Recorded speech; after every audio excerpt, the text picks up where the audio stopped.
Alors Ludovic, vous êtes un homme de preuve, mais vous avez aussi des valeurs, beaucoup de valeurs.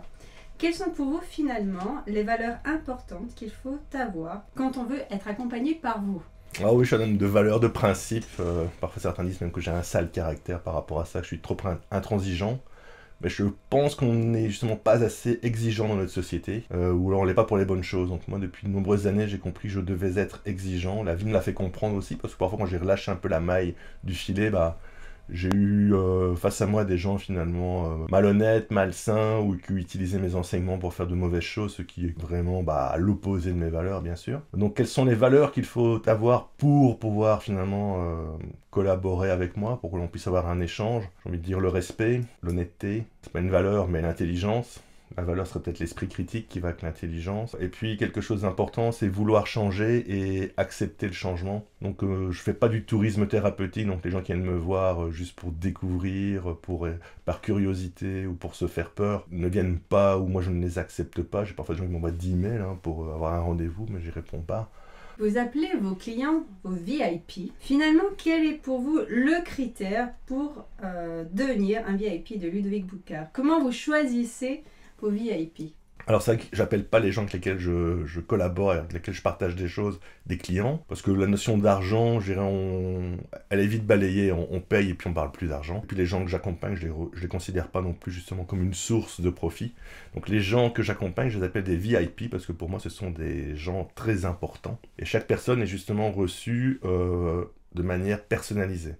Donc c'est un travail fait sur mesure, un peu comme le tailleur nous fait un costume sur mesure. Donc quelles sont les valeurs pour pouvoir finalement rentrer dans mon cercle, je vais dire ça comme ça. Moi je vais en revenir aux valeurs de base, mais l'honnêteté, le respect, la transparence, avoir l'esprit critique. Je vais aussi être attaché un petit peu aux pratiques des gens. Donc souvent les gens qui ont des pratiques douteuses, malsaines, les gens qui font de la sorcellerie, ce genre de choses, moi je les évite et surtout souvent je leur réponds tout simplement pas. Donc c'est vrai que maintenant de plus en plus, bon le tri se fait naturellement, donc j'ai de bonnes personnes qui viennent à moi. Je reste vigilant justement à accueillir aussi que de bonnes personnes. Un, parce que j'ai pas de temps à perdre. Deux, j'ai pas envie de dépenser de l'énergie inutilement. Et puis les choses que nous partageons, les choses que nous vivons ensemble, ont vraiment du poids et de l'importance. Et donc il faut aussi que ça soit utilisé à bon escient.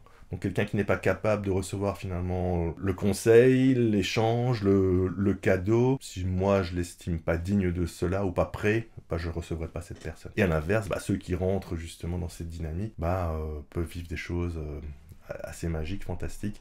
Et c'est vrai que je vois qu'au fur et à mesure des rencontres, ce lien se consolide et qu'on a vraiment un échange pur, propre, d'âme à âme, d'humain à humain. Alors un critère pour choisir les personnes que j'accompagne, c'est que je dois avoir envie de passer un repas avec eux, de partager un repas avec eux. Ça pour moi ça devient un critère, je dirais, sélectif. Si je n'ai pas envie de manger avec toi, je ne te reçois pas. Alors une petite question subsidiaire, s'il y a une célébrité que vous voudriez accompagner, ça serait qui? Ah, c'est une bonne question. Keanu Reeves, c'est un type qui, en tout cas de ce qu'il montre sur les réseaux sociaux et autres, a l'air d'être un type chouette. Énergétiquement, moi je le trouve, même s'il y a quelques côtés un peu dark, intéressant. Et donc s'il y avait vraiment quelqu'un de très connu que je devrais accompagner ou avec qui j'aimerais justement passer du temps pour l'aider à être encore plus aligné, ça serait Keanu Reeves. Ouais. Finalement, pour aider vos VIP, comment vous définiriez votre plus grande force? Je reprends un peu une pub des années 90 là. Tu sais, ce qui compte, c'est l'amour. C'est peut-être ma plus grande force, c'est l'amour que je peux faire partager aux autres. Alors mon amour que je vais avoir pour eux, alors amour on s'entend, hein, c'est pas un amour amoureux, et c'est aussi arriver à faire comprendre aux gens toute la chance qu'ils ont d'être là, d'être en vie, d'avoir le vécu qu'ils ont, même si parfois les vécus peuvent être perçus de l'extérieur comme dramatiques, de leur donner la possibilité d'apprendre à s'aimer plus. Ça, c'est une de mes forces. Alors, s'aimer plus, ça passe évidemment par plein de choses. On va bien sûr parler de travail énergétique, de compréhension, d'acceptation, de laisser repartir des choses qui nous appartiennent plus ou qui nous ont offensés. C'est vraiment ça. Souvent, moi, je m'aperçois, peu importe la problématique des gens, mais le fil conducteur, c'est qu'on ne s'écoute pas suffisamment, que l'on ne s'aime pas suffisamment, parce qu'on nous l'a pas dit, parce qu'on nous a pas élevés, éduqués comme ça, parce qu'on vit pas dans un monde finalement suffisamment bienveillant, aimant, et on oublie de s'aimer. Et donc c'est finalement ça ma plus grande force, c'est peut-être d'apprendre aux gens finalement, peu importe leur parcours, leur âge, leur fonction, etc., à s'aimer plus. Et une fois qu'on commence à s'aimer, on fait les choses qui sont bonnes pour nous et surtout on éloigne de nous le négatif. Est-ce qu'il y aurait une citation qui résumerait un peu votre philosophie? J'aime bien une citation de Philippe Noiret qui dit « Le voyage est court, essayons de le faire en première classe ». C'est ça que j'essaye de faire passer aux gens. Alors voyage en première classe, ça peut être la première classe dans l'avion, hein, mais c'est pas forcément ça, c'est voyager de la meilleure des manières en fonction de qui nous sommes vraiment. Donc c'est d'être là au bon moment et de vivre pleinement les choses. Ça c'est une citation que j'aime beaucoup. Il y en a une autre qui me tient aussi à cœur, c'est « Tout le chemin de la vie, c'est de passer de la peur à l'amour ». Et ça c'est finalement ce qui pourrait résumer mon travail aujourd'hui, c'est pour moi le plus grand ennemi c'est la peur. Donc si j'arrive à m'extraire de la peur, à m'extraire des peurs, alors la peur de demain, la peur d'avancer, la peur de manquer, la peur d'être malade, la peur d'être seul, il y en a plein de peurs. Et puis on est nourri de peurs conscientes et inconscientes. Et ce chemin de passer de la peur à l'amour, une fois qu'on est dans ce côté-là, là on est dans la lumière, on est dans le présent, on est dans l'écoute de soi, on est dans le partage, on est dans l'échange avec les autres, et c'est ça qui est vraiment à mes yeux important. Donc voilà une autre citation que j'aime beaucoup. Aujourd'hui, comment vos VIP vous voient-ils? C'est toujours compliqué de se rendre compte de comment les gens nous perçoivent, mais j'ai quand même de nombreux feedbacks lors des rendez-vous, mais aussi souvent, peut-être de manière un peu plus pudique, par écrit, avec des lettres, des messages, des merci. On avait parlé de grand maître, oui, parfois on me voit comme le grand maître, on me voit en tout cas comme le sage, comme celui qui va conseiller. Et de plus en plus, je vois le poids, ou je me rends compte du poids que je peux avoir avec les actions que les gens mettent en place après mes conseils, après nos rendez-vous.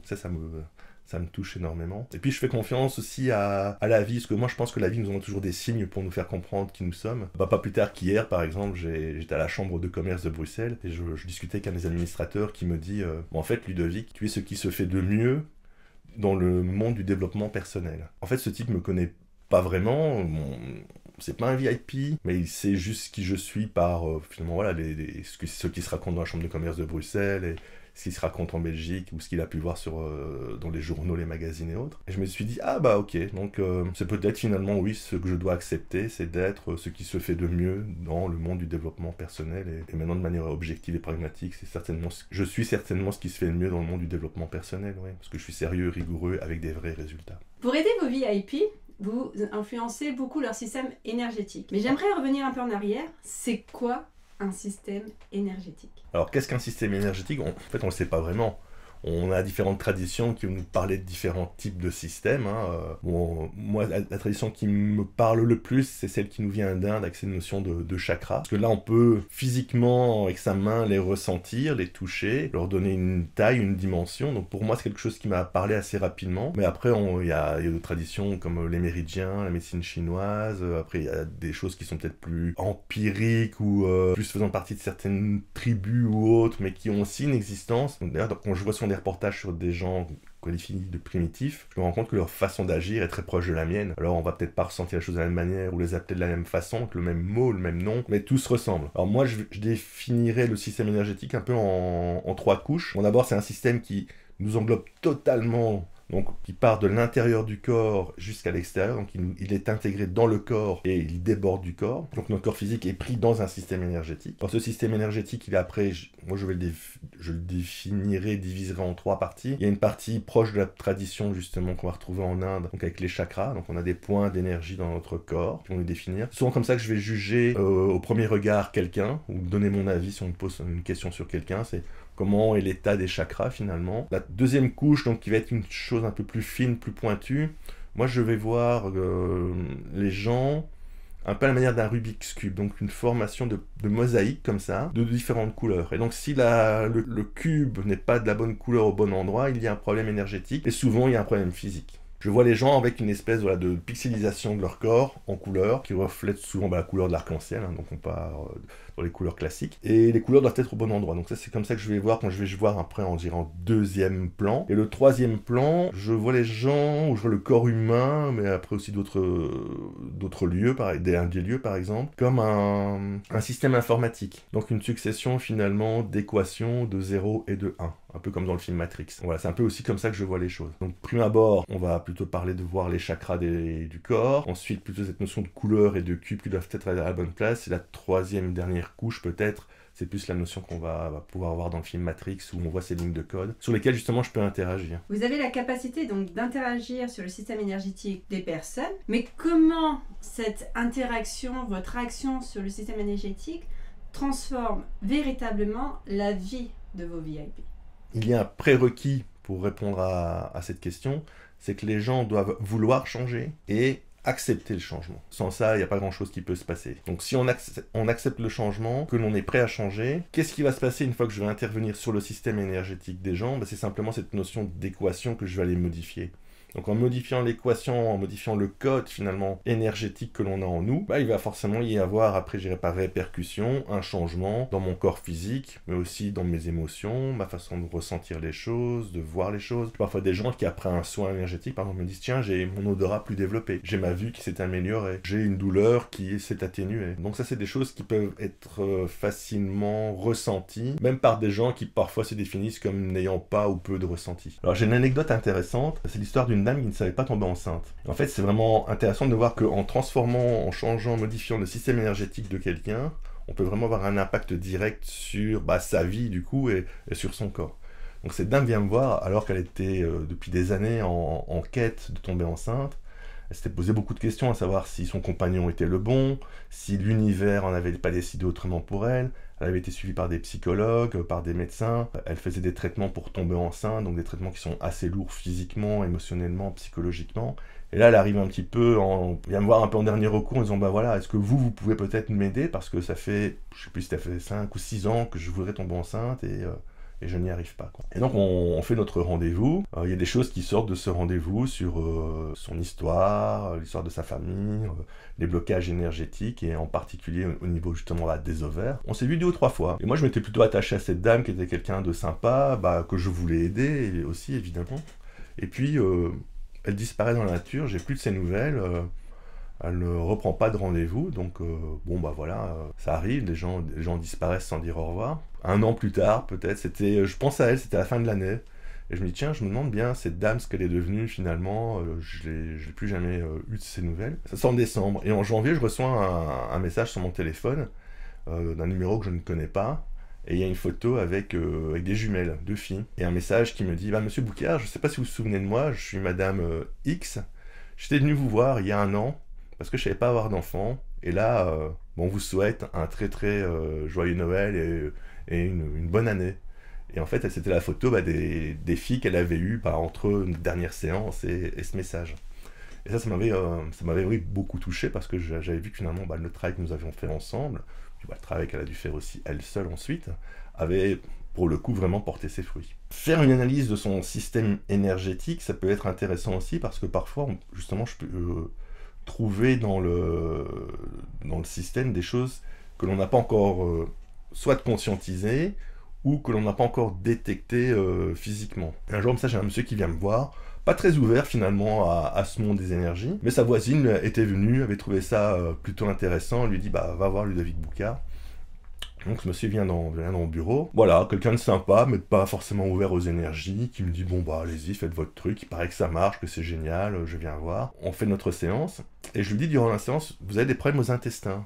Il y a quelque chose qui ne fonctionne pas à ce niveau-là, il faudrait vraiment être très vigilant et faire attention. Et là il me dit, ne me dites pas ça, parce que à mon âge, mon père est mort d'un cancer des intestins. Ce genre en plus de cancer, souvent c'est quand même assez dur et rapide. Donc il me dit, j'espère que c'est pas un cancer. Moi je lui dis, moi je ne suis pas médecin, j'irai voir un médecin si j'étais à votre place, je ferai des examens, parce qu'il y a un sérieux problème à ce niveau-là. En sachant très bien ce qu'il y avait, mais je ne veux pas employer le mot cancer face à quelqu'un qui ne me connaît pas, qui vient me voir pour la première fois. On termine la séance, je lui serre la main pour lui dire au revoir, et là en lui serrant la main, j'ai un message, un flash comme ça, qui me dit, il doit aller voir sa maman. Donc je lui dis, avant de rentrer chez vous, passez voir votre mère, elle a quelque chose à vous dire. Elle me dit, ma mère, je veux pas souvent la voir, etc. Mais c'est sur la route pour rentrer chez moi, je vais passer chez elle. Ce qu'il a fait, il revient 1 mois plus tard, et là, il me serre dans ses bras, il me dit, Ludovic, tu m'as sauvé la vie. Comment ça, je t'ai sauvé la vie? Il me dit, quand je suis parti du bureau, je suis allé voir ma mère comme tu me l'avais dit. Et la première chose que ma mère a faite quand elle a ouvert la porte, étonnée de me voir, elle me dit, tu sais que à ton âge, ton père est mort d'un cancer des intestins, tu devrais prendre un rendez-vous chez le médecin et faire des examens. Donc toi tu me l'avais dit, tu me dis que ma mère va me dire quelque chose d'important, ma mère me le redit, Donc j'ai téléphoné chez le médecin, par chance, j'ai pu avoir un rendez-vous rapidement. Le médecin m'a diagnostiqué un cancer, je me suis fait opérer, on m'a retiré 1 mètre d'intestin et grâce à ça je suis vivant. Parce que le médecin m'avait diagnostiqué un cancer et dans les 6 mois j'allais mourir. C'est peut-être le hasard, c'est peut-être juste un coup de chance, c'est peut-être le fait que je suis capable de voir des choses qu'on ne voit pas encore. En tout cas, ce qui est important, c'est que cet homme aujourd'hui est en vie, est heureux, a changé de vie, s'est justement intéressé à plus de notions de spiritualité, de méditation, de contact avec la nature. Et si je lui ai sauvé la vie, bah, tant mieux.